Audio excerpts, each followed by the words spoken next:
ಮೊನ್ನೆ ನಾನೊಂದು ಕಾಮೆಂಟ್ ನೋಡಿದೆ. ಏನಪ್ಪಾ ಅಂದ್ರೆ ಯಾರೋ ಒಬ್ರು ಕಾಮೆಂಟ್ ಅಲ್ಲಿ ಏನಂತ ಹಾಕಿದ್ದಾರೆ ಅಂದ್ರೆ, ಮೇಡಮ್ ನಿಮ್ಗೆ ಒಳ್ಳೆ ಇದು ಮೂವಿನಲ್ಲಿ ಒಳ್ಳೆ ರೋಲ್ ಸಿಕ್ಬಿಡ್ತಲ್ಲ, ಹಾಗಾದ್ರೆ ಏನು ಪ್ರೊಡ್ಯೂಸರ್ ಜೊತೆ ಮಂಚ ಹತ್ಬಿಟ್ಟಿದ್ದೀರಾ ಅಂತ. ಅದಕ್ಕೆ ಆ ಕಾಮೆಂಟಿಗೆ ಇನ್ನೊಬ್ರು, ಹೌದಾ ಹಾಗಂದ್ರೆ ಪ್ರೊಡ್ಯೂಸರ್ ಜೊತೆ ಮಂಚ ಹತ್ತಿದ್ರೆ ಒಳ್ಳೆ ರೋಲ್ ಕೊಟ್ಬಿಡ್ತಾರ ಅಂತ. ಅದಕ್ಕೆ ಮತ್ತೆ ಇವ್ರು ಹೇಳೋದು, ಹೌದು ತುಂಬಾ ದುಡ್ಡು ಕೊಟ್ಬಿಡ್ತಾರೆ. ಒಳ್ಳೆ ಯಾವ ತರ ಅಂದ್ರೆ ಇವರು ಮಂಚ ಹತ್ತಿ ಇವ್ರು ಬಂದಿದ್ದಾರೆ ಅನ್ಸುತ್ತೆ, ಆ ತರ ಮಾತಾಡ್ತಾ ಇದ್ದಾರೆ.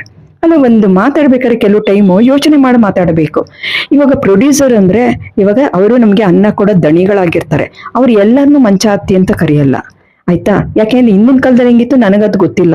ಈಗ ಬೇಕು ಅಂದ್ರೆ ಅವ್ರ ಹತ್ರ ದುಡ್ಡಿದೆ, ಕೋಟಿ ಗಟ್ಟಲೆ. ಒಂದು ಫಿಲಮ್ ತೆಗಿಬೇಕಾದ್ರೆ 8 ರಿಂದ 10 ಕೋಟಿ ಖರ್ಚು ಮಾಡ್ತಾರೆ. ಆ ಕೋಟಿಗೆ ಖರ್ಚು ಅಂದ್ರೆ ಅರ್ಥ ಮಾಡ್ಕೊಳ್ಳಿ, ಆ ದುಡ್ಡಲ್ಲಿ ಅಷ್ಟು ದುಡ್ಡಿರೋರು ಅವ್ರ ಯಾಕೆ ಆಕ್ಟರ್ನ ಯಾಕೆ ಕರಿಬೇಕು?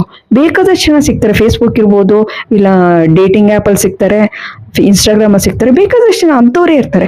ಹೇಳ್ಬೇಕು ಅಂದ್ರೆ ಆಕ್ಟರ್ ಇವಾಗ ಒಬ್ಬ ನಟ ಇರ್ಬೋದು, ನಟಿ ಇರ್ಬೋದು, ಯಾರೇನು ಸಾಮಾನ್ಯ ಕಾಮನ್ ಮ್ಯಾನ್ ತರಾನೇ ಇರ್ತಾರೆ. ಎಲ್ಲರೂ ಏನ್ ತುಂಬಾನೇ ಚೆನ್ನಾಗಿರ್ತಾರೆ ಆ ತರ ಇಲ್ವಲ್ಲ, ಎಲ್ಲ ಮೇಕಪ್ ಆಗ್ತಾ ಚೆನ್ನಾಗಿ ಕಾಣ್ತೀವಿ, ಎಲ್ಲರೂ ಚೆನ್ನಾಗಿ ಕಾಣ್ತೀವಿ. ಅದಕ್ಕೋಸ್ಕರ ನಮ್ಮನ್ನೇ ಯುಟಿಲೈಸ್ ಮಾಡ್ಬೇಕು ಅಂತ ಅವ್ರಿಗೆ ಬೇಕಿಲ್ಲ. ದುಡ್ಡಿರೋರು ಯಾರನ್ನ ಬೇಕಾದ್ರೂ ಯುಟಿಲೈಸ್ ಮಾಡ್ಬೋದು.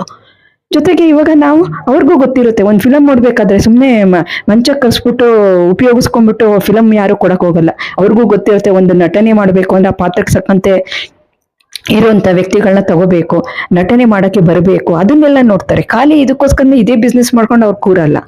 ಇವಾಗ ನೀವ್ ಹೇಳೋ ತರ ಹೇಳಿದ್ದು ಬರೀ ಫಿಲಮ್ ಫೀಲ್ಡೇ ಈ ತರ ಅಂತ ನೀವು ಯೋಚನೆ ಮಾಡೋದು ತಪ್ಪು. ಮುಂಚೆ ಇತ್ತೇನೋ ನನಗದು ಗೊತ್ತಿಲ್ಲ, ಬಟ್ ಈಗಿನ ಕಾಲದಲ್ಲಿ ಯಾರು ಆ ತರ ನೋಡಲ್ಲ.